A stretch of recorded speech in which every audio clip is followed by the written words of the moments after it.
With its golden domes hugging the skyline, this Russian Orthodox cathedral wouldn't be out of place in Moscow or St. Petersburg.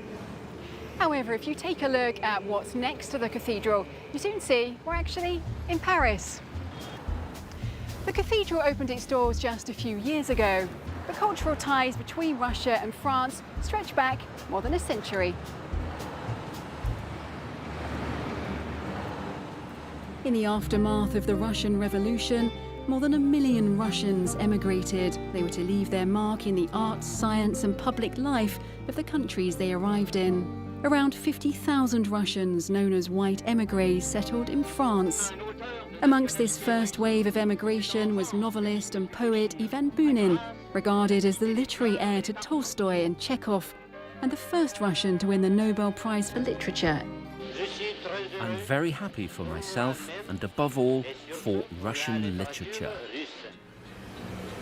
Cafes like La Coupole here in Paris were at the heart of intellectual and artistic life in the 1920s and 30s.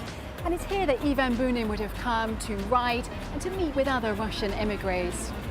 I've arranged to meet Anna Lushenkova-Foskolo, an associate professor in Russian literature and author on Bunin. In one of his novels entitled In Paris, he mentions this cafe, La Coupole, and it's here that a couple of his heroes have a romantic evening. We know that Russian writers that preceded Bunin, like Tolstoy and Dostoevsky, were extremely popular in France and abroad. And with this prize, it was a sort of revival for the Russian literature and for its recognition abroad. So I think that the writing of Ivan Bunin had acquired something new during the years that he has spent in France, and it's the importance of nostalgia in his writing, the importance of Russian themes. Another leading figure amongst the Russian exiles was Serge Diaghilev, who formed the legendary Ballet Russe, taking Paris and the rest of the world by storm. The astonishing technique of his dancers and his groundbreaking collaborations with artists like Picasso, Coco Chanel and Stravinsky continue their influence today.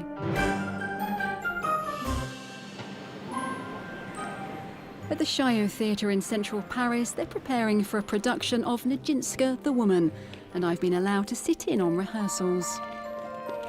This contemporary dance production pays tribute to Nijinsky, a ballerina and choreographer with the Ballet Russe. The Ballet Russe created a new style of physical choreography which completely changed the way dancers held themselves. The dynamics, the positioning, the power of each gesture. It was completely new. And it's something that's of huge interest to choreographers today. What's so striking about Serge Diaghilev is that he arrived with this incredibly famous dance company and created totally new and unprecedented performances that got audiences to see the world in a different way. Today's Russian artists are carrying on this proud heritage. It's great when people get to know Russian culture through modern-day dynamic examples and not just through the classics. It's wonderful. Culture is always a dialogue, an exchange of ideas, an exchange of values. I see the aim of Rosso-Trudničestvo as being an institution for communication and facilitation.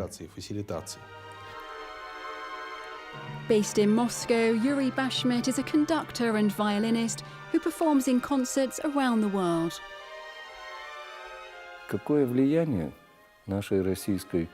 What influence have Russian musicians and composers had? I think it's huge. What the West receives from Russia is an incredible young energy. After all, we are younger as a nation. We Russians offer our soul, and we encourage the rest of the world to do the same. 100 years on, Russian artists continue to bring the rich culture of their homeland to an international audience.